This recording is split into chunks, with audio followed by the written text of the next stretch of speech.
Okay, so here we are back at the bee tree site with the land steward Coco has joined us for planting the ceremonial planting of baby bee. Because you may remember from our other videos how this tree here, the big bee tree, she is probably 500, 600 years old in this land. And last April, not quite 12 months ago, she decided to lay herself down. On the first day of spring. On the first day of spring, at night. It was the middle of the night. Before midnight. Did you find her the next morning? Yes. So Coco has lived here your whole life. Well, 59. And has had a relationship with Bee Tree all that time. And so you came out and, I mean, when I've met Coco, she brought me out here to see Bee Tree because that's how important bee has been to this land, with the hive of bees that had also lived here for a long time, many generations of bees. Before us. Yeah. So we came out and we saw that Bee decided that she was needing, her need was to nourish the land and to set all of this in motion for the regeneration of more bee trees. So at that time, we collected the acorns that we had available. And because it was April, that's not usually the time that the oak would have viable acorns coming. We know fall is when the acorns come out of the tree and land, and then they'll sprout the following spring. So there was just a chance that we were going to be able to have viable acorns. I took as many as I could. I potted all of them up. And this singular bee baby is the one who decided to remain. So I'm still hopeful. I'd still like to think that maybe there are some acorns that have hid through the winter and that we might have more sprouting in here. But just to ensure that the bee tree lives on, we've brought baby bee back to the planting site to show you how to plant an oak tree in the oak woodland.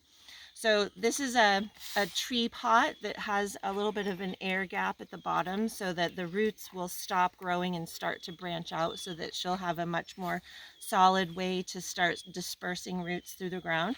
We've got a nice hole here that's bigger than our gopher cage, and you choose by your site whether or not a cage in the ground is going to be appropriate. And here, because this is also really nice, whoa, there goes my branch.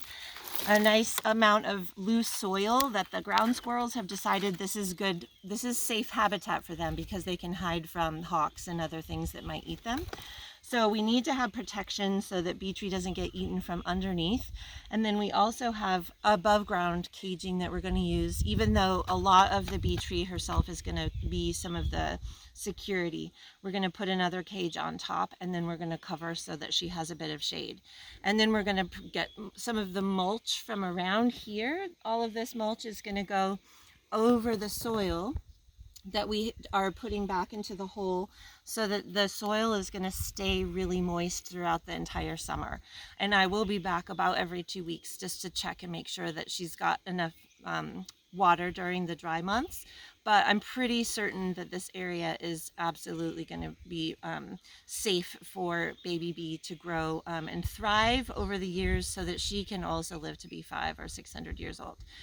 So I'm going to loosen up the soil at the bottom of the tree pot, and I'm very carefully going to support the soil as it starts to come out of the pot, and I'm going to position myself so that I'm a little better strategy for putting her down. And then you can see this is much bigger than where the tree is going to have to go. So we're going to backfill the hole. Once we get her in there, we're going to set her there, and then I'm going to backfill, and we'll come back to that in just a second. I'm really excited about the root growth. She's got lots of roots to grow. This is going to be an awesome tree. All right, bee tree, baby bee, has her browse protection, the deer cage with a little rebar to hold things up strong. I'm not going to worry about staking the tree herself right now just because she's so little. If that looks like I need to do it later, I will. But I'm going to go ahead and add this mulch right into the area that we planted. It's nice and light, and so I'm going to clear it from the top, but I want this to be kind of like weed protection, although we'll be out here weeding so that we don't have things coming in and encroaching. I'm just going to clear that fluffy little bed so she's got a nice surrounding layer of that mulch. And then we'll add a little bit of water to just allow the soil to settle.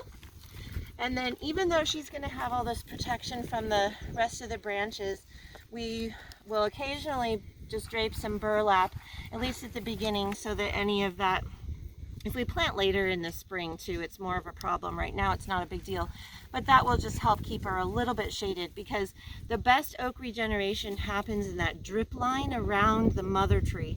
And in this case, the drip line isn't really the same as it used to be, but she's got some protection from the wood, and then we're going to add a little just in case as security.